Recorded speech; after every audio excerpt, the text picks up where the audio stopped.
Hi hello friends. இன்றைக்கி மீன் குழம்பு தான் பார்க்க போகிறீங்க.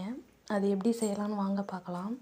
அதுக்கு ஒரு பாத்திரத்தில் தாராளமாக ஆயில் விட்டுக்குங்க. ஆயில் நல்லா ஹீட் ஆனதும் 1/4 டேபிள் ஸ்பூன் அளவு கடுகு, 1 டேபிள் ஸ்பூன் அளவு சோம்பு, 1/4 டேபிள் ஸ்பூன் அளவு வெந்தயம், ஒரு கொத்து கருவேப்பிலை எல்லாம் நல்லா பொரிஞ்சதும் நம்ம கட் பண்ணி வச்சுருந்த தக்காளி, வெங்காயம், பச்சை மிளகாய் ஃபஸ்ட்டு வெங்காயத்தை போட்டு நல்லா வதக்கணும். நல்லா வதங்கினோன்னே அதுக்கப்புறம் தக்காளியும் வதக்கிக்கிட்டு அதுக்கப்புறம் பச்சை மிளகா நம்ம இடித்து வச்சுருக்க வெள்ளைப்பூடையும் சேர்த்து அது கூட நல்லா வதக்கணும்.